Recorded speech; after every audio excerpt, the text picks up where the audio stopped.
નમસ્કાર. વેબિનારમાં જોડાયેલ દરેકનું સ્વાગત છે. આજે ગિરનારી મંડળનો 601 વેબિનાર છે. 601મો વેબિનાર. વક્તા છે અમદાવાદના ડૉક્ટર જૈન પુરોહિત સાહેબ, જેઓ આપણને ઉદર રોગોની સારવાર ભાગ 17માં ઉદર રોગો વિશે વધુ માહિતી આપશે. તો ડૉક્ટર જૈન પુરોહિત સાહેબને વિનંતી કે તેઓ પોતાનું વક્તવ્ય હવે શરૂ કરી શકે છે. નમસ્કાર સર. જય ધન્વંતરી.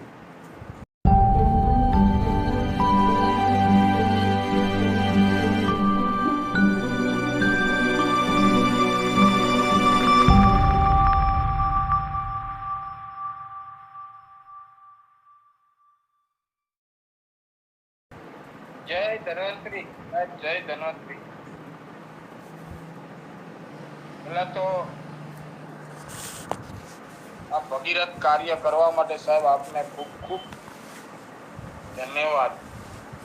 600 વેબિનાર પૂરા થઈ ગયા વાતો કરતા કરતા એવું ફીલ થાય છે, અને 601માં વેબિનારમાં આપણે પહોંચી ગયા છીએ. તો ખૂબ ખૂબ અભિનંદન, કોંગ્રેચ્યુલેશન. અને સાથે સાથે જલ્દીથી 1000 વેબિનાર પૂરા થાય એવી શુભ મનોકામના સાથે આજની શરૂઆત કરી. કાર્ય કરવું સહેલું નથી, કારણ કે સગર રાજાને 60,000 પુત્રો હતા, અને એ ઘોડાને ગોતવા માટે, ચક્રવર્તી રાજા બનવા માટે થઈ અને હોમ કરવાનો હતો. એટલે ઇન્દ્રને એમ થયું કદાચ ઇન્દ્રાસન માંગી લે તો, એટલે એને અશ્વને, જે અશ્વ લડવા માટે છોડેલો હોય, અશ્વને કપિલ મુનિના આશ્રમમાં બાંધી દીધો. અને પૃથ્વીને ખોદતા ખોદતા ખોદતા ત્યાં આ સગર રાજાના 60,000 પુત્ર પહોંચ્યા કપિલ મુનિના આશ્રમમાં. કપિલ મુનિ તો ધ્યાનસ્થ હતા, અને ટૂંકમાં વાત કરું છું, ઘોડો ત્યાં બાંધેલો હતો એટલે ખીજાઈને મુનિને ગમે તેવું બોલે છે ને એને એના ઉપર હુમલો કરે છે. ત્યારે આંખ ખુલે અને શ્રાપ અપાઈ જાય છે, જાઓ તમે બધા પથ્થર થઈ જાઓ.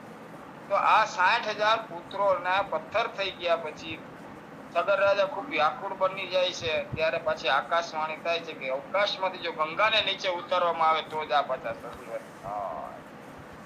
એટલે મારી મુખ્ય વાત કહેવાનો મતલબ એ છે કે સગર રાજાના અંશુમાન, અંશુમાનના અંશમંજસ, અંશમંજસના દિલીપ અને દિલીપના ભગીરથ, આટલી પેઢી જ્યારે ગઈ ત્યારે ભગીરથ રાજા ગંગાને ઉતારી શક્યા. એટલે એને ભગીરથ કાર્ય કહેવામાં આવે. 4-5 પેઢી નીકળી.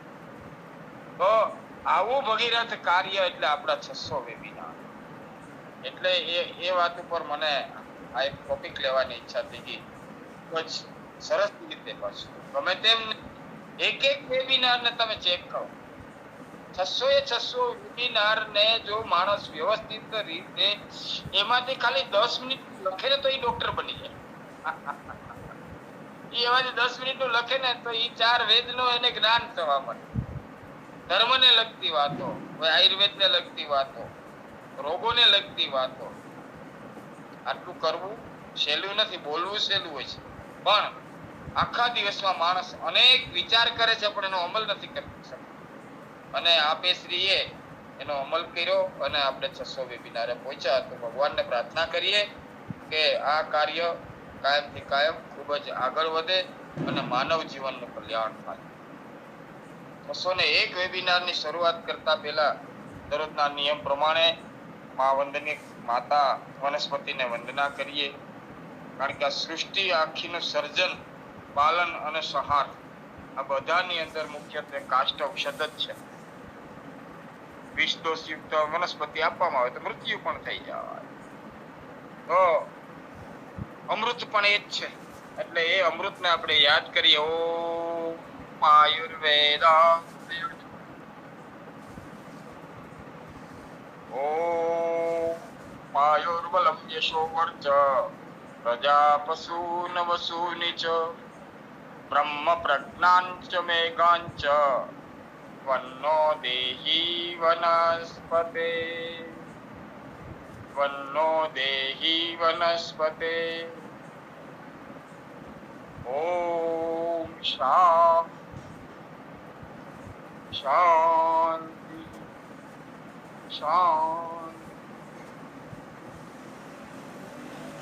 વાત પિત્ત અને કફ, વાતોદર, પિત્તોદર અને કફોદર, 8 પ્રકારના ઉદર રોગમાંથી મુખ્યત્વે આપણે આ 4 રોગની અંદર 17 વેબિનાર કેવી રીતે જતા રહ્યા એ ખરેખર કલ્પના નથી થઈ શકતી. એવું લાગે છે કે જાણે 5 મિનિટ બોલ્યા હોય ને 17 કલાકની અંદર. જે આમ તો શાસ્ત્રની દ્રષ્ટિએ જેવી રીતે આપણા જે શાસ્ત્રો છે, સુશ્રુત સંહિતા છે, તારંદર સંહિતા છે, ચરક સંહિતા છે, નિઘંટુમાં ભાવપ્રકાશ છે અને અષ્ટાંગ હૃદય છે, આ બધાની અંદર એક પુસ્તકની અંદર પેટની રોગ ફેક્ટરી રોગમાં એટલા માટે એને આપ્યું છે કે તમામ રોગો, કોઈ પણ રોગનું ઉદ્ભવ સ્થાન પેટ છે ને છે. માથું દુખતું હોય તો એ જવાબદાર પેટ છે, હૃદય દુખતું હોય તો એ જવાબદાર પેટ છે, નર્વસ સિસ્ટમના થતા રોગો માટે પણ જવાબદાર તો પેટ જ છે. Abdominal complication, then other complication in our body. આપણા શરીરમાં બીજા બધાય રોગો જ્યારે ઉત્પન્ન થાય એ મુખ્યત્વે એમાં જવાબદાર પેટ જ છે. એટલે જ એને રોગોની ફેક્ટરી પેટ કહી છે. તો આપણે સુશ્રુત સંહિતામાંથી પણ સરસ મજાની શરૂઆત કરી, એમાંથી પણ ઘણું બધું લીધેલું છે અને અન્ય ગ્રંથોમાંથી લીધું છે. તો આજે આપણે અષ્ટાંગ હૃદય વિશે થોડી વાતો કરીશું. જેમાં આપણે દર વખતે હું કહું છું કે સુશ્રુત સંહિતા ભાગ, અધ્યાય અને શ્લોકાથી આપણે શરૂઆત કરીએ. એવી રીતે અષ્ટાંગ હૃદય, હૃદયના સૂત્ર સ્થાનની અંદર 12મા અધ્યાયના બીજા શ્લોકની અંદર પિત્તના સ્થાન બતાવવામાં આવ્યા છે. નાભિરામાયસ્ય સ્વેદો લસિકારુદિરમ રસઃ દૃક સ્પર્શનમ ચ પિત્તસ્ય નાભિરત્ર વિશેષ્યત નાભિરત્ર વિશેષ્યત. નાભી, આમાશય એટલે જઠર, લસિકા ગ્રંથિ, રુધિર ગ્રંથિ, રસ ધાતુઓ, દ્રષ્ટિ, ત્વચા, આ બધાને પિત્તના સ્થાન કહેલા છે. પણ તેમાં મુખ્ય સ્થાન પિત્તનું હોય, પ્રમુખ સ્થાન જેને કહી શકાય ને, તો એ નાભી કહેવામાં આવ્યું છે. વિચાર કરીએ તો ત્યાંથી ક્યાં પિત્ત, અમ્લ પિત્ત આપણે સ્ટમક સાથે કનેક્ટેડ છે અને બાઇલ કહેવાય છે. ઇંગ્લિશમાં આપણે ઘણું બધું વાંચીએ, ઉપર ચલું તો ઘણું બધું આપણી પાસે પિત્તનું નોલેજ હોય છે, નામ હોય છે. પણ અષ્ટાંગ હૃદય આપણે મુખ્ય સ્થાન તો કે નાભી, અને ઈ નાભીની ગૌવૈદ શાસ્ત્રની અંદરનું ગાયનું ઘી અથવા કોપરેલ નાખી અને મસાજ કરી અને રોગ પ્રમાણે બધા જ રોગમાં અલગ અલગ પ્રકારનું સ્નેહન કરવામાં આવે. એટલા બધા પ્રકારના રોગો, પિત્તજન્ય થયેલા રોગોની અંદર સારામાં સારું આપણને પરિણામ પ્રાપ્ત થતું. ઘણી બધા જ્ઞાનતા હોય, રોગ ગમે તે માણસને વૃક્ષતા, વાત વૃક્ષતા અને વાત પ્રકોપ આપણી પહેલી વહેલી વાત છે કે વાયુ વૃક્ષ થાય તો પણ રોગો ઉત્પન્ન કરે અને વાયુ પ્રકોપ થાય તો પણ અનેક પ્રકારના રોગ. એ જ પ્રમાણે પિત્ત અને એ જ પ્રમાણે કફ. કફ પણ વૃક્ષ થાય તો કાર્ટિલાઇઝ લોસ થાય અને પ્રકોપ થાય તો સૂજન આવે, પોસ્ટુસિસ, સોજો આવી જાય આખા શરીરની અંદર. એ જ પ્રમાણે પિત્ત. તો આ આપણને આપણા ઋષિમુનિઓ કેટલું આપી ગયું છે એના વિશે આપણે વાત કરવી હોય તો વિચાર માંગી લે. તો આપણે 5 પ્રકારના વાતાદી દોષો પછી 5 પ્રકારના પિત્તની વાતો કરેલી. પાચક, રંજક, સાધક, આલોચક, રાજક, આવા 5 પ્રકારના પિત્તના પ્રકાર ને આપણે અષ્ટાંગ હૃદયની દ્રષ્ટિએ જોઈએ તો પાચક પિત્ત, પક્વાશય, મોટા આંતરડાના અંતિમ ભાગ અને આમાશયના જઠરની વચ્ચેના ભાગમાં, એટલે કે નાના આંતરડામાં પાચક પિત્ત કાર્યરત હોય છે. અને નાનું આંતરડું છે એ આપણી નાભીની સાથે સંકળાયેલું છે. નાભીથી નીચેના ભાગની અંદર અપાન વાયુ પાછો સંકળાયેલો છે. આપણો મુખ્ય વિષય તો વિશે જ રહેવાનો છે. અને ગુદગુદોદર આંતરડાની સાથે આપણા જે 8 પ્રકારના ઉદર રોગ છે એમાં ગુદગુદોદર જે પ્રકારનો એક આપણો રોગ છે એ આંતરડાની શક્તિમાં છે. એ જ આંતરડામાં અપાન વાયુ પણ સંકળાયેલો છે અને પાચક પિત્ત કાર્યરત હોય છે. એટલે નાના આંતરડામાં વધારે કાર્યરત હોય છે. એટલે ત્યાંથી અપાન વાયુ નીચેના ભાગની અંદરના વાયુને અપાન વાયુ કહીએ છીએ. એ પણ આંતરડા સાથે સંકળાયેલો. પાચક પિત્તને એ કાર્યરત ક્યાંથી શરૂ થાય છે? એનામાં અગ્નિ મહાભૂત અધિક્યમ હોય છે. એટલે જ કોઈ પણ પિત્ત છે એ પાચક પિત્તમાંથી અમ્લ બને ત્યારે આપણને અત્યાધિક દાહ રોગ ઉત્પન્ન હોય છે. બળતરા ઉત્પન્ન ખાટા કચરકા કડવાગત પિત્તના પ્રકાર પ્રમાણે અનેક પ્રકારની ઉલટીઓ ગોમનની અંદર હમણાં બહુ સરસ વાત કરી હતી આપણા સરવૈયા સાહેબે. તો એ પણ એની અંદરના જે પિત્તના પ્રકાર છે એ પણ આની સાથે સંકળાયેલા જ છે. પાચક પિત્ત કાર્યરત હોય છે. એનામાં અગ્નિ અને મહાભૂત અધિકતમ હોય છે. ખાધેલા આહારને પચાવે છે. આપણે કહીએ ને ભગવાનને ઓમ અહમ વૈશ્વાનરો ભૂત્વા પ્રાણીનામ દેહમાશ્રિતો પ્રાણાપાન શવાયુક્ત પચામ્યન્નમ તપોર્વિદમ. ગીતાનો આ શ્લોક છે એની અંદર એમ કીધું છે કે અહમ વૈશ્વાનરો ભૂત્વા વનવાનલ નામનો યજ્ઞ એ આપણા આહારને પચાવે છે. એ જે આપણા ગીતાના શ્લોકની અંદર કહેલું છે 15મા અધ્યાયનો શ્લોક છે એની અંદર જે અહમ વૈશ્વાનરો ભૂત્વા પ્રાણીનામ દેહમાશ્રિતો હરેક પ્રાણીના શરીરની અંદર અને વૈશ્વાનર નામના અગ્નિ તરીકે હું ખોરાકનું પાચન કરું છું ને એ એટલે અહીંયા આપણું પાચક પિત્ત છે આયુર્વેદ છે. ઈશ્વરે ક્યાં ક્યાં કઈ કઈ જગ્યાએ કેવી વસ્તુ એક એક મૂકેલી છે એને ભેગું કરવું ને એટલે એક રાઈના દાણા જેટલી આપણી જો આમ હિસાબ કરીએ તો 17 વેબિનાર એટલે એક રાઈના દાણા જેટલા પણ શાસ્ત્રમાં આપણે પાચક પિત્ત ખાધેલા અન્નને પચાવે છે. ખાધેલા અગ્નિ એ જઠરાગ્નિ બેલેન્સ એટલે પાચક પિત્તનું બેલેન્સ. પાચક પિત્ત ઘટે તો મંદાગ્નિ થાય. પાચક પિત્ત વધે તો જઠરાગ્નિ પ્રબળ થવાના કારણે કબજિયાત જેવા રોગો થાય, અસ્મક જેવા રોગો થાય. અને આ જ પાચક પિત્તનું બેલેન્સ સમાન અવસ્થાની અંદર જ્યારે રહે ત્યારે મહાભૂત અધિકતમથી ખાધેલા આહારને પચાવે છે અને એનામાં શરીર માટેના જરૂરી તત્વો કીટ જેને કહેવાય સાર કહી શકાય. શરીર માટે તેને નકામા ઘટકો એટલે કીટ અને સાર એટલે શરીર માટે જરૂરી તત્વો એને સાર કહેવામાં આવે. કીટ છે એ નકામા ઘટક દ્રવ્યો છે.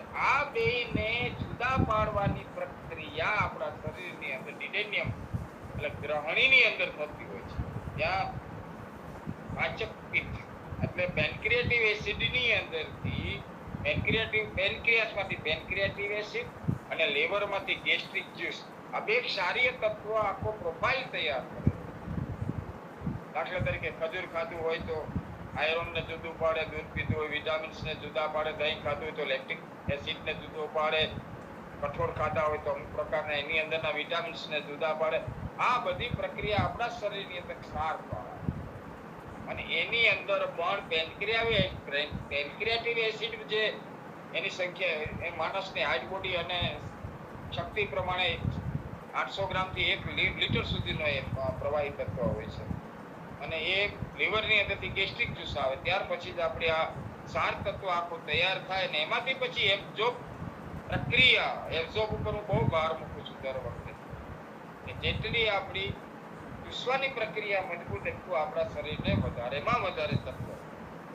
તો પાચક પિત્ત આ કાર્યરત છે ને પાચક પિત્તના કારણે સાર વધારે બને. જો ન બને તો કીટ ઉત્પન્ન થાય. કીટ એટલે આમ, કાચો આમ જેને કહેવામાં આવે. કીટ એટલે કાચો આમ છે. તો કાચા આમનું પ્રમાણ વધે એટલે શરીરની અંદર અનેક પ્રકારના રોગો વધે. ક્ષારીય તત્વ શરીરને જરૂરી તત્વોને ઉત્પન્ન કરે છે અને કીટ છે એ નકામા ઘટકો એને જુદા તો પાડે જ છે અને એને બને ત્યાં સુધી આમનું પાચન કરી અને એને ધીમે ધીમે અશુદ્ધ કરી અને મળ દ્વારા બહાર પાડે. આ જગ્યા ઉપર અનન્ય પ્રકારના પિત્તને પણ આપણે એક શક્તિ આપે છે આપણા શરીરને, અને પાચનની પ્રક્રિયા કરાવનાર પાચકા અગ્નિને આ પાચક પિત્તને આપણે કહી શકાય છે. પાચક પિત્તને પાચક રસો એન્ઝાઇમના નિયામક તરીકે સમજી શકાય. ઉદાહરણ તરીકે ખોરાકના પાચનને લગતી કે પાચન માર્ગને લગતી કોઈ પણ સમસ્યામાં પાચક પિત્તને સરખો કરવો એટલે અગ્નિ પર કામ કરવું પડે, અગ્નિને પ્રદીપ્ત કરવી. અગ્નિને પ્રદીપ્ત કરવી એટલે મંદાગ્નિને જ્યારે આપણે દૂર કરીએ ત્યારે પાચક પિત્ત છે એ સંપૂર્ણપણે એક્ટિવેટ થાય. હવે એ ન થઈ શકે તો મંદાગ્નિ આવે, અને મંદાગ્નિ આવે એટલે અમ્લ પિત્ત વિષયમાં પછી જઈએ. આપણે મુખ્ય 5 વિષયની અંદર આજે વાતો કરી અને ત્યાર પછી 20 પ્રકારના કફ રોગની વાતો કરીશું. તો પાચક પિત્ત, ત્યારબાદ રંજક પિત્ત વિશે વાત કરીશું, નિયમ, અને આજનો આપણું છે એ સૂત્રસ્થાનની અંદર અષ્ટાંગ હૃદય ની અંદરનું પાચક પિત્ત અને રંજક પિત્ત વિશે વાતો કરીશું. તો અષ્ટાંગ હૃદયના નિયમ પ્રમાણે રંજક પિત્ત સૌથી આહારને પાચન દ્વારા સૌથી પહેલા બનતી રસ ધાતુનું રંજન કર્મ કરીને રક્તવર્ણ એટલે કે લાલ રંગને આપવામાં આવે છે. એટલું સરસ. રસ પછી રક્ત, રસની અંદર પાચક પિત્ત કાર્ય કર્યું. રંજક પિત્ત છે એ પ્લાઝમા, એ આપણે સફેદ લોહી છે એને લાલ કરનું રક્તવર્ણ કરવાની ક્રિયા એટલે રંજક પિત્ત. લાલ રંગ આપે છે. રસ ધાતુમાંથી રક્ત ધાતુ બનતી હોય છે અને એને લોહીનો લાલ રંગ આપવાનું કામ રંજક પિત્ત કરે છે. રંજક પિત્તનું સ્થાન આમાશય, જઠર, યકૃત અને પ્લીહા સ્પ્લીન છે. એટલે જ હું ઘણી વખતના આપણા બીજા વેબિનાર હતા ત્યારે અને આ વેબિનારમાં કહું છું કે પહેલા વહેલા એબ્ઝોર્બ પ્રક્રિયા પ્લીહા અને લીવર આપણા શરીરમાંથી જેટલા સ્તોત્રને, ક્ષારને શરીરે વલોવીને એની અંદરથી બધા જ પ્રકારના ખનિજ તત્વોને અલગ કર્યા હોય, મિનરલ્સ બનાવ્યા, આ બધા જ મિનરલ્સની એબ્ઝોર્બ પ્રક્રિયા પહેલા વહેલા આપણું આમાશય, યકૃત એટલે લીવર અને પ્લીહા એટલે સ્પ્લીન, આ 3 વસ્તુ મુખ્યત્વે આપણા શરીરના તત્વોને ચૂસી અને આખા શરીરને કાર્યરત બનાવે છે. તો રસમાંથી રક્તને નિર્માણ કરવાની પ્રક્રિયા. જ્યારે આપણે એનિમિયલ પ્રોબ્લેમ્સ હોય, ઘણા બધા બાળકોને જે મોટા અથવા તો સગર્ભા અવસ્થામાં બહેનોને ઘણી વખત આપણો હિમોગ્લોબિન ઓછું હોય ત્યારે આપણે એના માટેના પ્રયોગો કરતા હોય છે. તો રંજક પિત્તને વધારવાનું કાર્ય કોણ કરી શકે? કઈ આપણે ચિકિત્સા શાસ્ત્રની અંદર થોડીક વાતો સાથે લઈએ. તો આજે આદરણીય આપણા વોરા સાહેબે જે પુનર્નવાદી મંડૂરની વાત કરી, એ પુનર્નવાદી મંડૂર કોણ આપણા રંજક પિત્તને શુદ્ધ કરી શકે? રંજક પિત્તને સહજભાઈએ વાત કરી એ એટલે જ લીવરની સાથે કનેક્ટેડ થાય, કારણ કે રક્ત છે એ લીવર સાથે કનેક્ટેડ છે અને પુનર્નવાદી મંડૂર છે એ એની મેડિસિન તરીકે કામ કરે છે, એને શુદ્ધ કરે છે. તો એની શુદ્ધતા થાય તો રંજક પિત્ત છે એ સારામાં સારી રીતે બ્લડને ઉત્પન્ન કરી શકે, અને એ બ્લડને ઉત્પન્ન કરવામાં પણ પુનર્નવાદી મંડૂર ભસ્મ એટલે લોહનો એક પ્રકાર છે, મૃદુ લોહ જેને કહેવામાં આવે, અને એ નુકસાન કરતા નથી એવું આપણે સંપૂર્ણ ના કહી શકાય, પણ મૃદુ છે. નાના બાળકને આપી શકાય, સગર્ભાને આપી શકાય અને વૃદ્ધને પણ આપી શકાય એવું એક પ્રકારનું લોહ છે, લોહામૃત જેને કહેવામાં આવે છે. તો નિર્દોષ લોહામૃત શરીરની અંદર જ્યારે રંજક પિત્તનું પ્રમાણ ઘટ્યું હોય એને પણ પૂર્ણ કરે છે. આયરન તરીકે લોહ ભસ્મ પણ ઘણા બધા આપણા વૈદ્યો પહેલાના જમાનામાં વાપરતા, અત્યારે અશુદ્ધતાને કારણે ખાસ કરીને મૃદુ એટલે મંડૂરનો પ્રયોગ કરવામાં આવે. છાશ સાથે મંડૂર લેવાથી સંગ્રહણી જેવા રોગની અંદર પણ મંડૂર એટલું સરસ મજાનું કામ કરે છે. પિત્તને રંજક બનાવવાની પ્રક્રિયા કરે છે. HB હિમોગ્લોબિન, હિમ એટલે આયરન ને ગ્લોબિન એટલે પ્રોટીન, આની અંદર પણ બહુ સરસ એનું આપણને રિઝલ્ટ જોવા મળે છે. રંજક પિત્તને લાલ કરવું એટલે એનિમિયલ પ્રોબ્લેમ્સને દૂર કરવા માટેની આ પ્રક્રિયા છે. અને આપણે જાણેલું જ છે અને સાંભળેલું પણ છે કે પ્રેગ્નેન્ટ અવસ્થામાં અત્યારે સરકારી હોસ્પિટલમાં બહેનો જાય એને આયરનની ટેબ્લેટ આપવામાં આવે છે. એ પણ આ જ કાર્ય કરે છે, પણ શુદ્ધતા વિશે શંકાઓ ઘણી વખત જોવા મળતી હોય છે, તો એમાં આપણે વાદ વિવાદમાં નથી જવું. તો કોઈ પણ ની અંદર આયરન તત્વ બીજા આપણને નેચરલ શેમાંથી મળે? તો કે ખજૂરમાંથી મળે, બીટમાંથી મળે, આપણે ખારેકમાંથી મળે, ઘણા બધા એવા પ્રકારના તત્વો છે, ગાજરમાંથી મળે. આ બધા જ તત્વની અંદરથી વધારેમાં વધારે જો આયરન હોય તો આપણને મેળવવા માટે સરળ રીતે મળતું હોય તો એ ખજૂરમાંથી મળે. જે લોકોનો કાયમી માટે ખજૂરને ઘી સાથે ખાવ, શરીરની વૃદ્ધિ એટલે મેદની વૃદ્ધિ કરે છે, અને એ જ ખજૂરની 2 પેશી દૂધની અંદર ચોડીને લેવામાં આવે તો એચબી ને વધારે છે, મતલબ રંજક પિત્તને રેગ્યુલર કરે છે અને એનિમિયાને ઓછું કરવાની. પણ અહીંયા એક વસ્તુનું હંમેશા આપણે યાદ રાખીશું, રોગીનો રોગ દૂર કરવો અને સ્વસ્થ માણસનું સ્વાસ્થ્ય સારું રાખવું. સુશ્રુત સંહિતાનો પહેલો જ સિદ્ધાંત છે કે સ્વાસ્થ્યના નામ સ્વસ્થય, રોગીના નામ સ્વાસ્થ્ય. તો જે સ્વસ્થ માણસ છે એનું સ્વાસ્થ્ય સારું રહે, એને ક્યારે એનિમિયલ પ્રોબ્લેમ જ ન થાય. એના માટે તો કે ભાઈ એના માટે થઈને આ બધા ખોરાકો આપણા ઋષિ મુનિઓ આપણા માટે નક્કી કર્યા કે કાંદરજો, ભાજીઓની અંદર, સબ્જીની અંદર રતાળું અને બીટ, આપણે જે કંદમૂળની અંદરથી જે નીકળતા હોય તત્વો, અને ખજૂર આપણા સૂકા મેવા તરીકે જેનો ઉપયોગ કરતા હોય, બધાની અંદરથી આ તત્વ આપણને કુદરતી રીતે મળતું હોય છે. અને આ ઋતુ પ્રમાણે જે આપણા શાસ્ત્રના નિયમ પ્રમાણે જે લોકો એનું સેવન કરે તો એનું સ્વાસ્થ્ય કાયમી માટે સારું રહે. એવા આપણા ઋષિ મુનિઓએ ધર્મની અંદર હરેક વસ્તુ મૂકીને ઋતુ પ્રમાણેના આહારો નક્કી કરી અને આપણું રક્ષણ કર્યું છે. ત્યારબાદ સાધક પિત્ત. સાધક પિત્તનું સ્થાન હૃદય છે. લક્ષ્ય સિદ્ધિ તરફ વ્યક્તિને પ્રવૃત્ત કરવાનું કામ સાધક પિત્ત કરે છે. કારણ કે હૃદય છે એ પાછું મન સાથે સંકળાયેલું છે. હૃદયથી જ મનની વહેલું સારામાં સારું બ્લડ ઉત્પન્ન થાય, રસમાંથી રક્ત ઉત્પન્ન થાય.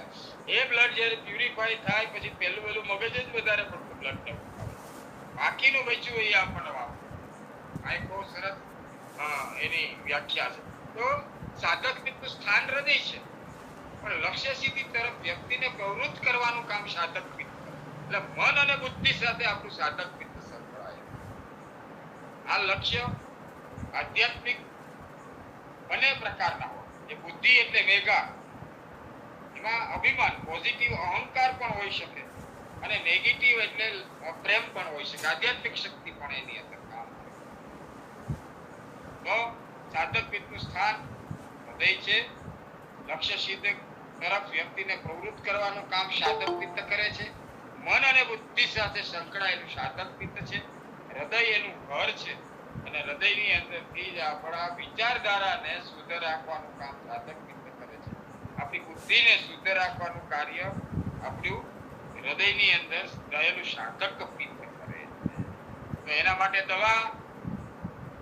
દવા તરીકે સારામાં સારી બ્રાહ્મી છે, સારામાં સારી અશ્વગંધા છે, સારામાં સારી શંખપુષ્પી છે.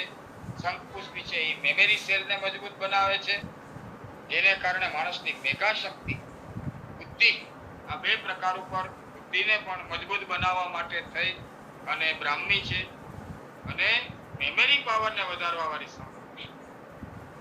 તો આ બંને પ્રકારની અંદર બુદ્ધિ, મેઘા અને દ્વારા ઈચ્છિત બાબતો મેળવવા માટે આપણને જો પ્રેરણા મળતી હોય તે સાધક પિત્તમાંથી છે.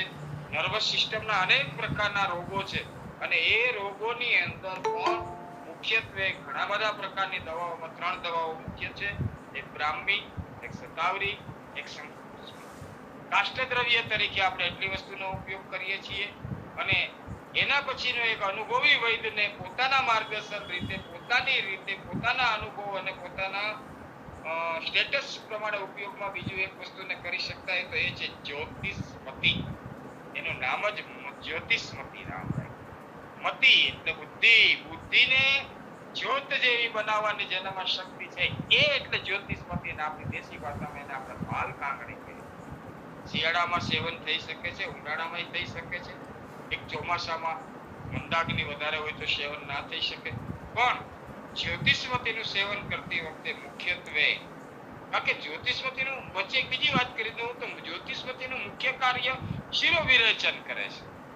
કોઈ પણ પ્રકારનું કીટ અંદર ઉત્પન્ન થયેલું હોય એ કીટને બહાર કાઢવાની પ્રક્રિયા જ્યોતિષમતી કરે છે. બીજું ગાયનું ઘી કરે છે, ત્રીજું કુકડવેલ કરે છે. આયુર્વેદ શાસ્ત્રમાં ઘણા બધા ઔષધો બતાવેલા જ છે, પણ એમાંના કયા ઔષધનું કેવી રીતે સેવન કરવું એ અનુભવ માંગી લે. વાત પિત્ત ને કફ, વાતોદર, પિત્તોદર ને કફોદર, કઈ પ્રકૃતિથી માણસના મગજની અંદર રોગ ઉત્પન્ન થયેલો છે એ પ્રમાણે જનરલ પિત્ત, પિત્તની સાથે સાથે સાથે જેમ અત્યારે આપણે સાધક પિત્તની વાત કરીએ છીએ તો એમાંથી પણ કીટ ઉત્પન્ન થઈ છે. અને કફોદર, કફોદર છે એ મગજના બાજુમાં નજીકમાં જ આવેલું છે, અને આપણું થ્રોટ ની પાછળના ભાગની અંદર કફોદર આવેલું છે, તો એમાં કફ પણ જવાબદાર હોય. તો વાત પિત્ત અને કફ, વિચાર વાયુ, માણસને જ્યારે વિચાર વાયુ થઈ જાય, આમાં કહ્યું છે ને મેઘા બુદ્ધિ, આ બે વસ્તુ સાધક પિત્ત સાથે સંકળાયેલ. તો વિચાર વાયુ જે માણસને ગાંઠપણનો જે રોગ થતો, એમાં બે પ્રકારનું ગાંઠપણ થતું હોય છે. એકની અંદર એગ્રેસિવ હોય છે અને એકની અંદર માણસ નોન એગ્રેસિવ, એટલે એ ડિપ્રેશનમાં જતું રહેતું છે, ચિંતાતુર થઈ જતું હોય છે, અને એકમાં અગ્રેસિવ એટલે તોફાની પ્રકારનું બની જતું હોય છે. આ બેની અંદર જવાબદાર આપણું સાધક પિત્ત છે. ખુલાસ આટલી સામાન્ય ઝીણી ઝીણી બાબતોને આપણે ધ્યાનમાં રહીશું ને તો આપણને તરત જ સાધક પિત્ત મગજમાં રહી જવું જોઈએ.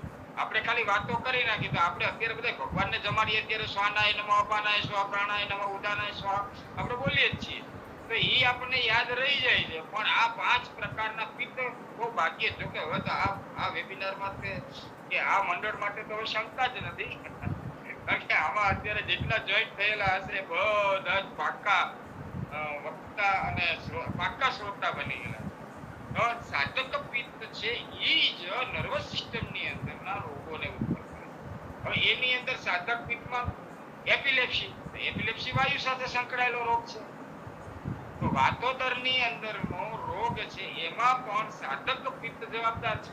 આ 3 દોષ કોમ્પ્લિકેશન ઓફ હિસ્ટ્રી પર, બે પ્રકારના દોષોને કારણે રોગો ઉત્પન્ન થાય. એક દોષ તો થાય જ છે, પણ બે દોષ ભેગા થયા પછી પણ આ જ વસ્તુ નક્કી થતી હોય. અને એક એની અંદરથી માણસને ખાસ કરીને central point of critical atrophy, central point ઉપરનું બ્લડ ઓછું મળવાથી આ રોગ ઉત્પન્ન થતો હોય છે. એમાં પેરાપ્લેઝિયા પણ થતો હોય છે. સાયટિકા, કમરથી નીચેના રોગો નર્વસ સિસ્ટમ સાથે સંકળાયેલા. આના પછી તરત જ આલોચક પિત્ત આવે છે. તો આલોચક પિત્ત છે ઈ આપણા લોચનની સાથે સંકળાયેલું હોવા છતાં સાધક પિત્તની સાથે સમાયેલું છે. કારણ કે મગજની અંદર ગ્લુકોમા જે આપણે ઘણા બધા લોકોને ગ્લુકોમા થાય એટલે એક પ્રકારનો આંખની દ્રષ્ટિનો રોગ થતો હોય છે, અને એને આપણે દેશી શબ્દમાં એક રોગ કહેવાય છે, યાદ આવશે હમણાં, તો એ હું પછી ખુલાસો કરું. તો એની ઓપ્ટિક નોવ તો બ્રેનમાં જ આવેલી છે.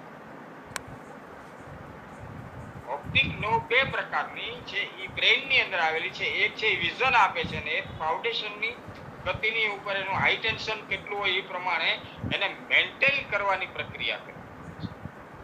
તો એ ગ્લુકોમાની અંદર મગજની બે નસો છે એ પણ નર્વસ સિસ્ટમ સાથે સંકળાયેલી છે, અને ત્યાં પાછું સાધક પિત્ત પર જવાબદાર છે. સાધક પિત્ત આધ્યાત્મિક વિચારધારા સાથે સાથે મેઘા, બુદ્ધિ, અહંકારની સાથે પણ સાધક પિત્ત સંકળાયેલું છે. હું જ કઈક જાણકાર છું, આ એક અહંકાર થયો, એ પોઝિટિવ છે. અને અહંકાર વિના માણસનું જીવન હોય જ નહીં. આપણે કહે ને ભાઈ આ તો અહંકારનું એક લેવલ હોવું જોઈએ પાછું. કારણ કે ઋષિ મુનિઓને પણ અહંકાર છે. હું ભગવાન તારો છું, હું તને મેળવવા માટે તપશ્ચર્યા કરું છું. હજારો વર્ષો સુધી ઈશ્વરને પામવા માટે થઈ અને મહાન વિભૂતિઓ જે ભગવાનની ભક્તિ કરે છે, એને પણ એક અહંકાર તો છે કે મારે તને મેળવવો છે, તને મેળવવો છે ભગવાન, તમને મેળવવા માટે થઈને હજારો વર્ષો સુધી જીવંત રહીશ, પણ હું મેળવીને જ રહીશ. આ અહંકાર ને સાત્વિક અહંકાર. તો પોઝિટિવિટી તો રહેવાની જ છે. મેઘા, બુદ્ધિ, અહંકાર, આધ્યાત્મિક સાથે આ બધું સંકળાયેલું છે. પણ એની અંદરની સાત્વિક બુદ્ધિ, રાજસી બુદ્ધિ અને તામસી બુદ્ધિ, આ 3 પ્રકારની પ્રકૃતિ વિશે આગળના વેબિનારમાં આપણે વાત કરશું. ત્યારે વળી પાછું આપણા આ પિત્ત 5 પ્રકારના પિત્ત, 5 પ્રકારના વાત અને 5 પ્રકારના મુખ્ય કફની અંદર 1 વર્ષ સુધી વેબિનાર ચાલુ રાખવા હોય તો રાખી શકાય. આટલી બધી વસ્તુ આની સાથે સંકળાયેલી છે. પેટ રોગોની ફેક્ટરી પેટ અને એની અંદરના ઉદર રોગોની અંદર સાધક પિત્ત વિશે વાત કરી. તો હવે આપણે આલોચક પિત્ત વિશે વાત કરીશું. તો દ્રષ્ટિમાં રહેલું પિત્ત, હમણાં જે આપણે વાત કરી ને કે જેની અંદર દ્રષ્ટિ આપણી જોવાની જે લોચનની પ્રક્રિયા છે એની અંદર પણ આલોચક નામનું પિત્ત સંકળાયેલું છે. અને આ પિત્તથી જ આપણી દ્રષ્ટિ આપણે જોઈ શકીએ છીએ. અને જોયા પછી સાધક પિત્તની મદદથી મન બુદ્ધિથી આપણે એને ઓળખી શકીએ છીએ. દાખલા તરીકે એક અજાણી વ્યક્તિ આપણી પાસે સામે આવીને ઉભે કે આ ગિરનારી મંડળમાંથી કોઈ વ્યક્તિ જાણીતી વ્યક્તિ સામે આવીને ઉભો તો આપણે આ મિતલિયા સાહેબ છે, આ ભાવિનભાઈ છે, આ શરદભાઈ છે, આ જોશી છે, રાવલ, જે કંઈ આપણી સાથે સંકળાયેલા સમાજના તમામ લોકો, એને આપણે તરત ઓળખી જઈએ. તો આલોચક પિત્ત છે એ દ્રષ્ટિને આપે છે અને સાધક પિત્ત છે એ જ મેમરી આપે છે. જ્યારે અલ્ઝાઇમરની સ્થિતિ આવે છે ને ત્યારે સાધક પિત્ત ઘટે. જોઈ તો શકાય જ છે. આલોચક પિત્તની દ્રષ્ટિથી સામે આ ભાઈને ક્યાંક જોયેલા છે પણ હવે યાદ નથી આવતું. ત્યારે સ્મૃતિ ભ્રંશ થાય એની અંદર સાધક પિત્ત જવાબદાર છે. અને આલોચક પિત્તથી આપણને દ્રષ્ટિ મળે છે. પણ દ્રષ્ટિ મળ્યા પછી પણ જો આપણી અંદર સ્મૃતિ ભ્રંશ થાય 50-60 વર્ષ પછી તો દ્રષ્ટિથી આપણે જોઈ શકાય, જોયેલા છે પણ ઓળખાતા નથી. આ સ્થિતિમાં સાથે આપણા તમામ પ્રકારના વાતાદી દોષોમાં આપણે વાત કરી તો પ્રાણવાયુની સાથે ઉદાન વાયુ સંકળાયેલો છે, ઉદાન વાયુ છે સમાન વાયુ સાથે સંકળાયેલો છે, સમાન વાયુ છે અપાન વાયુ સાથે સંકળાયેલો છે, અપાન વાયુ વ્યાન વાયુ સાથે એકબીજાની અંદર પૂરક છે. તો એ 5 પ્રકારથી અલગ અલગ ફરતા હોય તો ના ચાલે. બધા જ એકબીજાની અંદર સાથે મળીને આ 25 પ્રકારના 5 પ્રકારની તન્માત્રા, 5 પ્રકારના પિત્ત, 5 પ્રકારના કફ, 5 પ્રકારના પંચ મહાભૂત, આ બધાનો ટોટલ કરીએ ને ત્યારે 24 અને 25મો આત્મા તરીકે આપણું આ શરીર નિર્માણ થાય. તો એ બધાય પોતપોતાની રીતે આપણા શરીરની અંદર શુદ્ધ અવસ્થાની અંદર કાર્ય કરે છે ને એટલે જ માણસ જીવે છે. આલોચક પિત્ત, દ્રષ્ટિમાં રહેલું પિત્ત આલોચક પિત્ત છે. અને આ આલોચક શબ્દ આલોચના એટલે કે આના 2 અર્થ થાય. એક આલોચના કરવી એટલે બીજાની નિંદા કરવી. નિંદાના અર્થોને પણ આલોચના જ કહેવામાં આવે છે. અને અહીંયા આપણે નિંદાના અર્થમાં નહીં પણ લોચનના અર્થમાં આપણે આલોચક પિત્તને નામ આપેલું છે. આલોચક આંખના અર્થમાં છે. આંખ દ્વારા ચક્ષુન્દ્રિય છે. ચક્ષુન્દ્રિયની અંદરના વિષય રૂપના ગ્રહણમાં એટલે કે જોવાની પ્રક્રિયામાં આપણને મદદ કરે. કોઈ પણ વસ્તુને નિહાળવામાં આંખ સિવાય આપણે જોઈ શકતા નથી. અને તોય ચહેરો આંખની કિંમત નથી કરતો કારણ કે નજીકના વ્યક્તિની આપણે કિંમત ન કરી શકીએ. જવા દઈએ, વ્યવહારિક બાબત છે. પણ આપણે મિરરની અંદર જોઈએ ને તો આપણે કહીએ મારો ચહેરો કેટલો સરસ છે, દાઢી વધી ગઈ છે, મૂછું સારી કરવી પડશે, લોકો મારા સામે જોશે તો કેવું વિચારશે, આવું બધું સાધક પિત્ત વિચારે. અને આલોચક પિત્ત છે એ આપણને દેખાડે છે કે ચહેરો કેવો છે પણ આંખ ન હોય તો, દ્રષ્ટિ ન હોય તો ચહેરાને કેવી રીતે નિહાળવું. પણ ચહેરો ક્યારેય આંખની કિંમત નથી. જવા દે વિષય પ્રમાણે. તો આંખને લગતા રોગોમાં જ્યારે પણ આયુર્વેદ શાસ્ત્રની સાથે રહી અને આંખની સારવાર કરવાની હોય તો પિત્તનું ખાસ ધ્યાન રાખવું. આવું આપણને અષ્ટાંગ હૃદયના ભાગની અંદર સમજાવવામાં આવે. આંખની સારવારમાં આંખમાં ખૂબ પિયા આવવા, જામર રોગ થવો, આપણે જે વાત કરી ને ગ્લુકોમા એટલે જામર રોગ ખતરનાક આંખનો રોગ છે જેમાં આપણે દ્રષ્ટિ ગુમાવી નાખતા હોય છે. અને અત્યાર સુધીમાં બહુ ઓછા લોકોએ આ રોગને સારો કરી શક્યા હોય છે. તો કડવા તુરિયાનો રસ જામર રોગની અંદર એનું ખૂબ મહત્વ આપવામાં આવ્યું છે. કડવા તુરિયાનો રસ નાકમાં નાખી અને આ જે પ્રકારનું જે આલોચક પિત્ત, મૂળ કડવા તુરિયાનો રસ શું કામ કરે? પિત્તને બહાર કાઢે. આલોચક પિત્ત વિકૃત થવાને કારણે ગ્લુકોમા આવ્યો. ગ્લુકોમાની બે નર્વસ સિસ્ટમ જે સાધક પિત્ત સાથે સંકળાયેલી, તો સાધક પિત્ત અને આલોચક પિત્ત માટે જ આ છે ને આખી આટલા અત્યાર સુધીના 600 વેબિનાર સાંભળનારા આમાં હશે.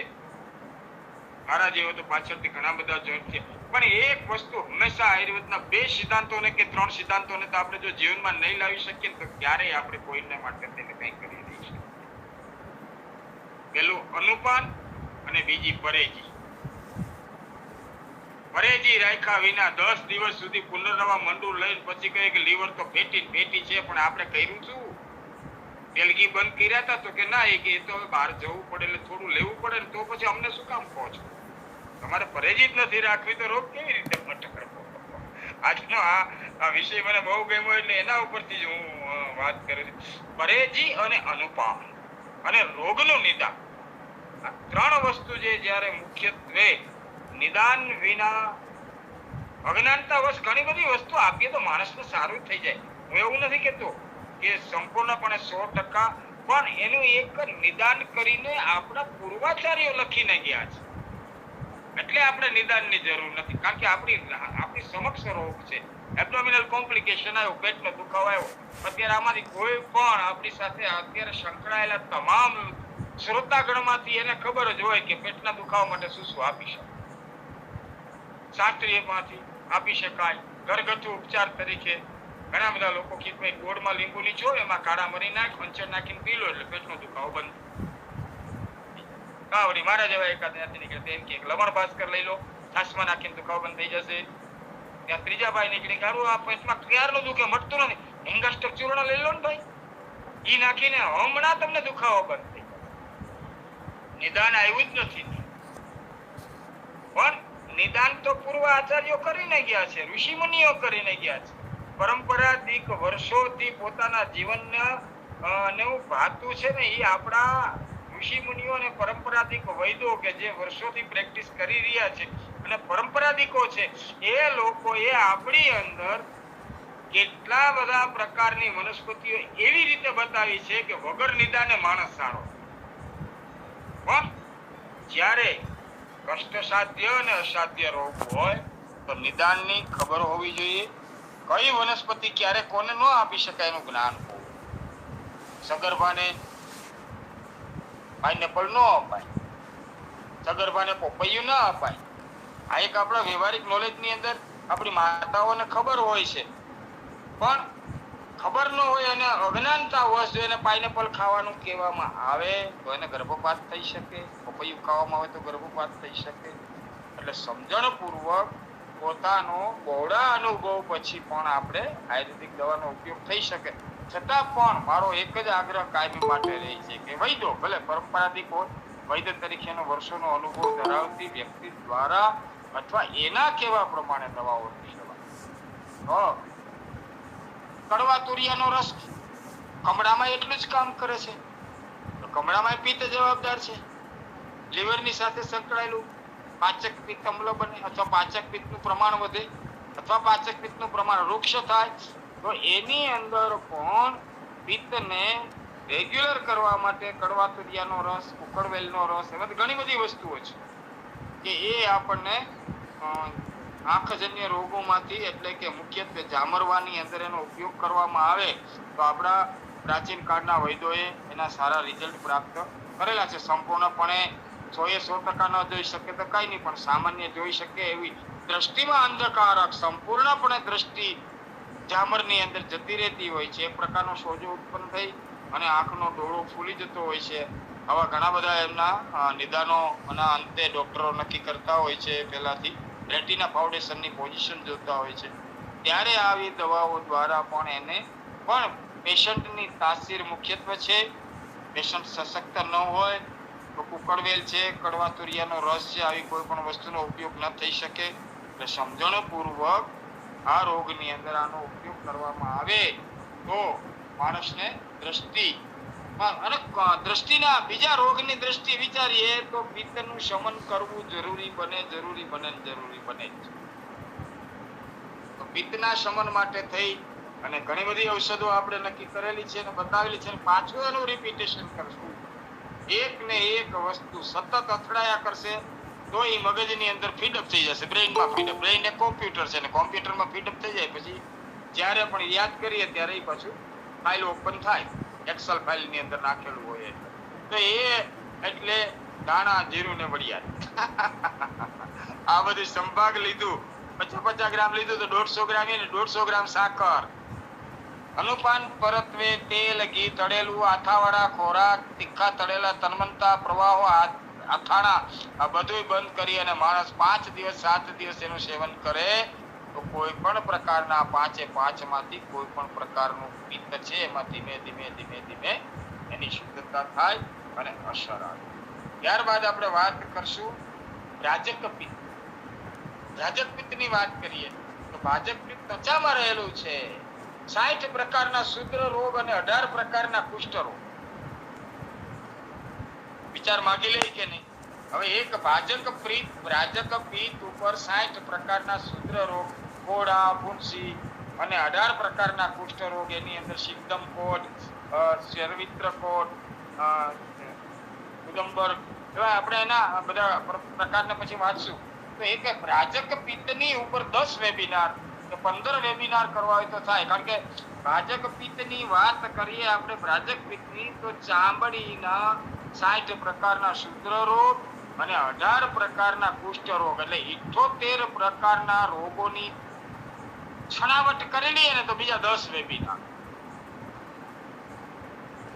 સરસ મજાનું હમણાં નાકરાણી સાહેબે 2 કે 3 કે 4 ભાગની અંદર આપણને રક્ત વિકાર, રક્તકોપન અને કારણે થતા ચામડીના રોગ વિશે ઘણું બધું સમજાયું જ છે. એટલે હરેક જગ્યાએથી આ તો ગંગાજીમાંથી ક્યાંયથી એક વાટકો ભરી નાકરાણી સાહેબ નાખે, એક વાટકો ભરી ઠક્કર સાહેબ નાખે, એક વાટકો ભરીને સરવૈયા સાહેબ નાખે અને આ બધામાંથી થોડું લઈ અને હું એક એમાંથી થોડુંક સામાન્ય રીતે આમાંથી પીરસવાની કોશિશ કરું છું. તો ભાજક પિત્ત છે એ પિત્ત ત્વચામાં રહેલું છે અને ત્વચાને વર્ણ અને કાંતિ આપે છે. તેજોમય શરીર. હવે ભાજક પિત્ત connected of the horse. Cement સાથે ભાજક પિત્ત સંકળાયેલું હોય તો જ આપણા શરીર ઉપર કાંતિ આવે, વર્ણ શુદ્ધ થાય. વર્ણ ક્યારે શુદ્ધ થાય? આપણે ઋષિ મુનિઓને જોઈએ, આપણા સાધુ સંતોને જોઈએ તો એકદમ ચકચકિત એમનો ચહેરો હોય ત્યારે 7મી ધાતુ શુક્ર ધાતુની ઉપધાતુ તરીકે ઓસ જે ઉત્પન્ન કરે એમાં પણ ભાજક પિત્ત સંકળાયેલું છે. ત્વચાની સાથે તો સંકળાયેલું છે પણ એક પોઈન્ટને અહીં વિચારવાના છે. આ બધું અલગ પડ્યું છે. પેલું અણુબોમ્બ બનાવવો હોય ને તેની બધી મટીરીયલને ભરીને એક સાથે તૈયાર ન રાખવાનો હોય. એના બધા અલગ રીતે એના બધા પાર્ટ વાઇઝ એને મૂકેલો હોય પછી ભેગો કરવાનો. આપણે એના જે પાર્ટ છે ને એને ભેગા કરવાની કોશિશ કરીએ. ત્વચા અને વર્ણ એટલે શરીરનો વાન અને કાંતિ. કાંતિ કોણ આપે? આપણા ઋષિ મુનિના ચહેરા ઉપર જોઈએ, અત્યારે પણ ઘણા સાધુ સંતોના ચહેરા આપણે જોઈએ એકદમ તેજોમય સ્વરૂપ હોય છે. અને આ વર્ણ અને કાંતિ આ આપણને કોણ આપે છે? તો કે ભાજક પિત્ત આપે છે. રાજક એટલે ત્વચામાં રહેલું પિત્ત. ત્વચાને સ્કિન કોમ્પ્લિકેશન માટે જવાબદાર હોય તો ભાજક પિત્ત છે. ત્વચાના રંગમાં થતી વિકૃતિ, જેમ કે ત્વચાનો રંગ વધારે ઘેરો કે આછો થવો, અથવા તો ત્વચા છે એની ત્વચા એટલે ચામડીના આપણા 7 પ્રકારની આપણા 7 પડ આવેલા છે. આપણા શરીર ઉપર 1 ચોખાથી લઈને 1 ઇંચ સુધી ચામડીનો સ્તર હોય છે. એની અંદર એના 7 લેયર્સ આપવામાં આવે. એ 7 લેયર્સ ભાજક પિત્ત એના વર્ણને, એની અંદર ઉત્પન્ન થતા રોગોને, એની અંદર વિકૃતિ થઈ, બ્લડની વિકૃતિ થઈને થતા રોગો, રક્ત અશુદ્ધિ થવાને કારણે થતા રોગો, આ બધા જ રોગની કફ તો જવાબદાર છે પણ પિત્ત પણ એટલું જ જવાબદાર છે. કફની વિકૃતિ થાય તો ચામડીની અંદર ખંજવાળ, ઇચિંગ આપણને થતું હોય છે. અને અત્યારે ખાસ કરીને સોયરાસિસના એટલા બધા પેશન્ટ જોવા મળે ચામડીના રોગને આની પહેલા પણ મેં એક વાત કરી હતી કે આપણને ચામડીનો રોગ મટાડવો જ નથી અને ગમતોય નથી મટાડવો. એટલે જ ઘણાને લઈ જાય ત્યારે શમશાને પણ હાથમાં પગમાં ખર્ચવા જોવા મળતા હોય. કારણ કે આપણે આપણી પ્રકૃતિથી શુદ્ધ થવા માંગતા જ નથી. આપણે પરિધિ રાખવી જ નથી. આપણે વિરુદ્ધ આહાર લેવો છે અને કાંઈ ખાવાનું નથી. આ શબ્દને ભેગો ગોખતા જઈએ છે. યથા બોલે છે, હું કોઈને નથી આપતો કે મારો ગુસ્સો નથી. તો ત્વચાના રંગમાં થતી વિકૃતિ, ત્વચાની અંદરથી સર્વિત્ર કુષ્ઠ, આપણા જે કોઢના જે પ્રકાર કયા છે એમાંના મુખ્ય જે કોઢ છે એને અંદર પણ આપણું પ્રાજક પિત્ત જવાબદાર છે અને જવાબદાર છે. તો ચામડીના કોઈ પણ રોગ, કુષ્ઠ રોગની અંદર ખરજવા છે, સિંધમ કુષ્ઠ છે, કરોડિયા છે, ઉદુંબર એટલે કે દંડુ છે એટલે કે દાદર છે, આ બધાની અંદર પિત્ત જવાબદાર છે ને છે.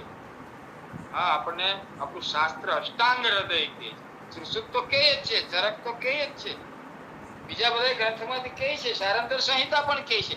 પણ આજે આપણો વિષય લીધો છે અષ્ટાંગ હૃદયની અંદરથી આવો. તો પ્રાજક પિત્ત ને કારણે શરીરની ત્વચાની અંદર વિકૃતિ ઉત્પન્ન થાય છે.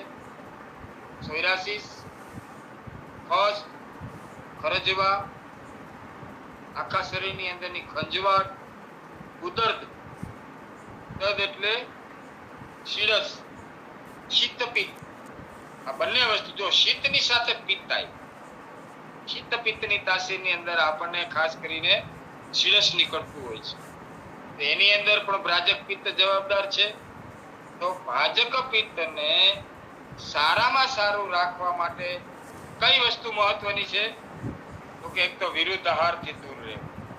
વિરુદ્ધ આહાર જવાબદાર છે અને છે. એટલો બધો ભારપૂર્વક એટલા માટે કહું કે અખતરો કરવો હોય તો 2-3 મહિના ડુંગળીને દૂધ ખાવ. સિંધમ કુષ્ઠ એટલે કરોડિયા નીકળશે.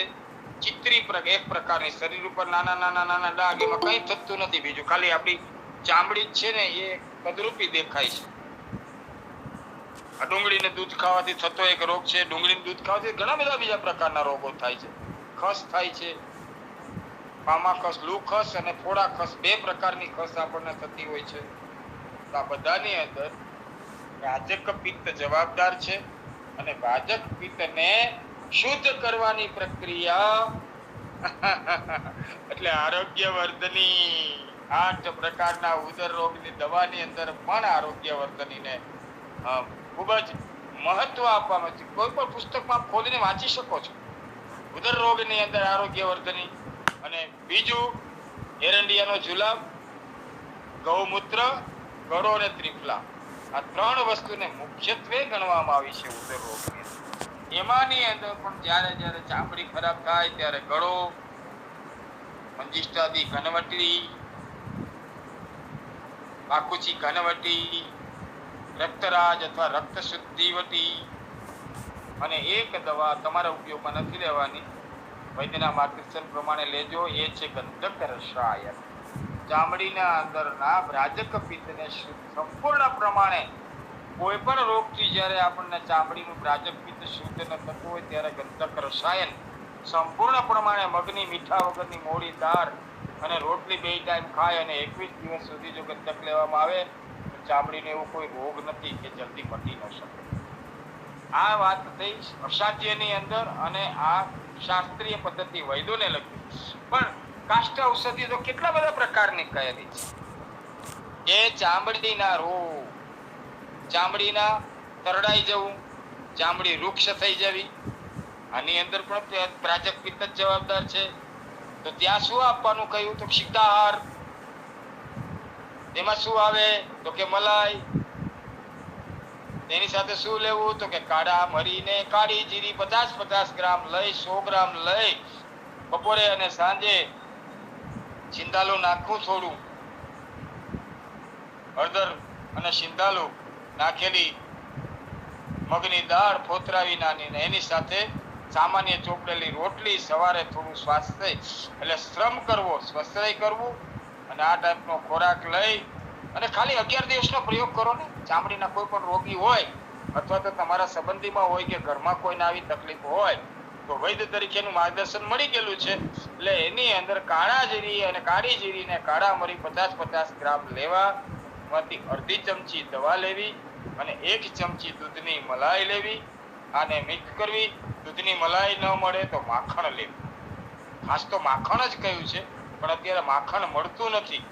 તો માખણની સાથે આ વસ્તુનું સેવન કરાવવા માટે 1 ચમચી માખણ લેવું. મારી થોડીક ત્યાં મિસ્ટેક થાય, મલાઈની પણ માખણનો ઉપયોગ કરવો, કારણ કે મલાઈ અને માખણના ધર્મગુણ ત્યાં બદલી જાય છે. કાળી જીરી છે એ દૂધ સાથે પાછી નથી લઈ શકાતી. એટલે સોરી ટુ મિસ્ટેક સ્વીકારી લઉં છું. હું ખૂબ જ પેલાની અંદર ભાવાવેશમાં આવી જવાના કારણે પણ ત્યાં માખણનો પ્રયોગ કરવામાં આવે અને આ પ્રમાણેની પરેજી રાખી અને અડધી ચમચી કાળા મરી, અડધી ચમચી કાળા મરીને કાળી જીરી મિક્સ કરેલું ચૂર્ણ માખણ સાથે દિવસમાં 2 વખત સેવન કરવામાં આવે તો 11 દિવસની અંદર તમામ પ્રકારના કુષ્ઠરોગ, શુદ્રરોગ અને ત્વચાની અંદરના જે કંઈ અંદર ઉત્પન્ન થયેલા રોગો છે, કારણ કે માખણ છે ને એ ત્વચા ઉપર જલ્દી આવે છે અને સિદ્ધતા લાવી અને વૃક્ષતાને ઓછી કરે. તો રાજપીતની અંદર કાળી જીરી અને કાળા મરી માખણ સાથે વૈદ્યોના માર્ગદર્શન પ્રમાણે ગંધક રસાયણ, વૈદ્યોના માર્ગદર્શન પ્રમાણે બાકુચી તેલ ક્યારેય ભૂલથી લગાવવું નહીં. બાકુચી તેલ લગાડવાથી ઘણા બધા લોકોને ફોડલા ઉત્પન્ન થાય છે. એટલે પોતાની રીતે પ્રયોગ ન કરવો, અથવા તો પેલા એક જગ્યાએ લગાડવું અને ફોડલો થાય તેનો ઉપયોગ ન કરવો. પણ બને ત્યાં સુધી વૈદ્યના માર્ગદર્શન પ્રમાણે જ એનો ઉપયોગ કરવો. 3 દિવસ સુધી લંઘન કરી, વિરેચન કરી અને પછી બાકુચી લેવામાં આવે તેનું રિએક્શન નથી આવતું. નહીતર બાકુચી તેલથી આખા શરીરે ભૂલથી લગાડવામાં આવે ને એનું રિએક્શન આવે તો મોટા મોટા દાજી ગયા જેવા ફોડલા થઈ જતા હોય છે. એટલે સમજણપૂર્વક આનો પ્રયોગ કરી અને રાજક પિત્તને શુદ્ધ કરવું, અને બાજક પિત્ત શુદ્ધ થાય એટલે ચામડીના રોગો જાય. તો પિત્તનું શમન કરવા માટે થઈને ચામડીના રોગોની આટલી આપણે વાતો કરી. તો પિત્તના શરીરમાં વૃદ્ધિથી એના લક્ષણો પણ પાછા અલગ રીતે આપણને જોવા મળતા હોય છે. વિવિધ કારણોથી શરીરમાં વધી ગયેલું પિત્ત દોષમાં ઘણી જગ્યાએ આપણને મળમાં, મૂત્રમાં, નેત્રમાં, ત્વચામાં પીડાપણું, ભૂખ અને તરસ વધુ લાગવી, ખોરાકનું પાચન ન થવું, શરીરના કોઈ પણ ભાગમાં બળતરા થવી અને ઊંઘ ઘટી જવી આપણી છે ને, અને ક્રોધ વધી જવું, અગ્રેસિવ બનવું, આ બધા જ શરીરમાં અશુદ્ધ પિત્તની વૃદ્ધિને કારણે આવા લક્ષણો આપણને જોવા મળતા હોય છે. પછી શરીરમાં ઘટી ગયેલું પિત્ત બહુ સમજણપૂર્વક આપણા ઋષિમુનિએ આપણને આપ્યું છે ને એમાં ક્યાંય કોઈ પણ ઉણપ વિવિધ કારણોથી શરીરમાં જો પિત્ત ઘટી જાય તો પણ નુકસાન છે અને વધી જાય તો નુકસાન. વધી જાય તો મળ, મૂત્ર, નેત્ર, ત્વચા આ નિદાન માટે છે. એમાં પીડાપણું જોવા મળે છે, ભૂખ સહન ન થાય, જલ્દી કંઈક ખાઈ લેવાની ઈચ્છા, અને બળતરાને કારણે સ્વભાવની અંદર વિવેક બુદ્ધિ પણ આપણે ગુમાવી દેતા હોય છે. ઘણા માણસોનું આપણે અપમાન કરી નાખતા હોય છે. ઘરમાં જો આપણે ક્યાં જાય, ઘરના સભ્યો તો બિચારા સહન કરી લેતા હોય છે. બહેનો તો ખાસ સહન કરતી હોય છે આવા સ્વભાવવાળા. ઊંઘ ઘટી જાય એટલે રાતના જાગરણ કરી અને બેસતા લોકોને પણ આપણે જોયેલા છે. અનિદ્રાનો ભોગ બનતા હોય છે. પણ જ્યારે શરીરની અંદર પિત્તનો ક્ષય થાય ત્યારે શું થાય તો કે જઠરાગ્નિ નબળી થાય છે. 45-40 ડિગ્રી ગરમી હોય છતાં પણ શરીરમાં ઠંડીનો ફીલ થવો, શરીર ઉપરના તેજનો ઘટાડો થવો, ચામડી અને વર્ણ કાળો પડવો, આવા બધા લક્ષણો આપણને પિત્તની અંદર જોવા મળતા હોય છે. તો આજે આપણે અષ્ટાંગ હૃદયની અંદરના પિત્તના પ્રકારોને અને એનું સ્થાન, સૂત્ર સ્થાન અધ્યાય 12 શ્લોક 2 થી શરૂઆત કરી અને પિત્તના સ્થાનમાં જ આજનો વેબિનારને પૂર્ણ કરવો પડે છે. સમયના મર્યાદાને પ્રમાણે આવતી વખતે 20 પ્રકારના કફ લેશું અને 20 પ્રકારના કફને લીધા પછી એમાંના 5 મુખ્ય કફ જેને આપણે કહીએ છીએ ને કે અવલંબક, ક્લેદક, બોધક, તર્પક અને શ્લેષક. આ 5 પ્રકારના કફની વાતો કરીશું અને એનાથી 4, 5 ચોક ને 20 પ્રકારના એના જે અલગ અલગ એના જે પ્રકાર બતાવેલા છે 20, એમાં કઈ રીતે અવલંબક કફ સંકળાયેલો છે, ક્લેદક કઈ રીતે સંકળાયેલો છે, બોધક કઈ રીતે સંકળાયેલો છે, તર્પક કઈ રીતે સંકળાયેલો છે અને શ્લેષક કઈ રીતે સંકળાયેલો છે. આની વાતો આવતા વેબિનારમાં કરતા પહેલા બધાને માટેથી ભગવાનને પ્રાર્થના કરીએ કે અમારા બધાને હે ઈશ્વર 5 પ્રકારના પિત્ત, 5 પ્રકારના કફ, 5 પ્રકારના વાયુ, આ ત્રિદોષની અંદરથી પરમ કૃપાળુ પરમાત્મા આપણી રક્ષા કરે એવી ભાવના સાથે સર્વત્ર સુખિનઃ સંતુ સર્વે સંતુ નિરામયા સર્વે ભદ્રાણિ પશ્યન્તુ મા કશ્ચિત દુઃખમાપ્યુનાથ. ઓમ.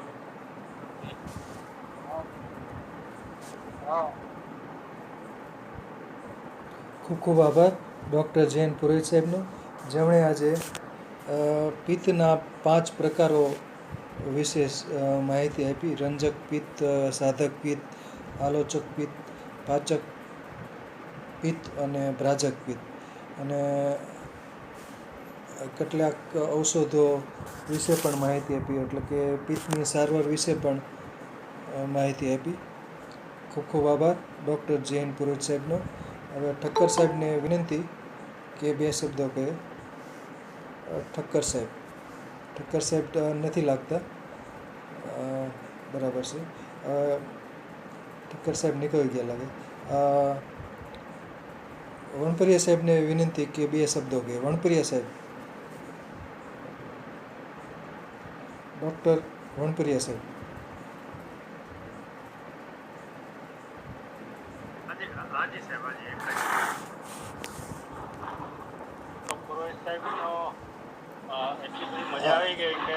અવાજ ધીમો સંભળાય છે.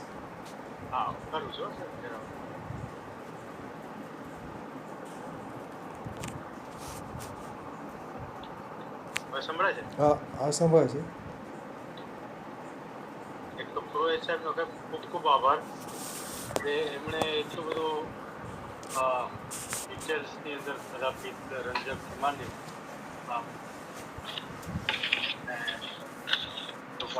ક્લેદક છે, સાધક છે, આલોચક છે, રાજક ને રંજક, એ 5 પિત્તના પ્રકાર એટલા બધા બતાવ્યા કે જે ભૂલાઈ ગયેલું એ ખૂબ યાદ આવ્યું. એટલે પુરોહિત સાહેબનો ખૂબ ખૂબ આભાર માનીએ છીએ. અને મારે એ કહેવું છે કે બધા પિત્તોનું પિત્ત અને પિત્તાશય,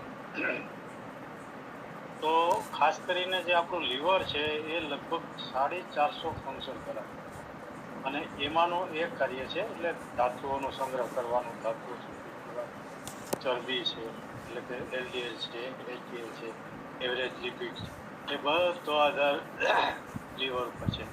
તો લીવર અને પિત્તાશયના ફંક્શનો વિશે થોડું પુરોહિત સાહેબ જણાવે એવું વિનંતી છે. અને 1-2 પ્રયોગ હું પણ કહી દઉં કે ખાસ કરીને જ્યારે સાધક અને આલોચક એ બે એકાબીજાના પૂરક છે, એટલે એક છે યંત્ર છે, આંખ યંત્ર છે, અને મેમરી જે છે એ મંત્ર છે.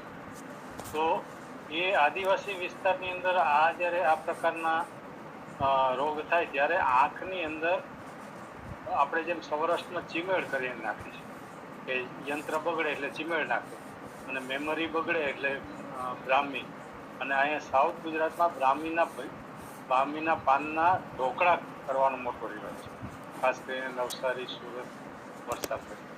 અને આવા જે લોકો રોગ થાય જ નહીં, અને થાય તો આના ભજીયા ખવડાવે, ઢોકળા ખવડાવે. એટલે આ એક છે. અને એમાં સાહેબે કડવા તુરિયાની વાત કરી કે અંદરથી જે પિત્ત કાઢવું હોય મગજ,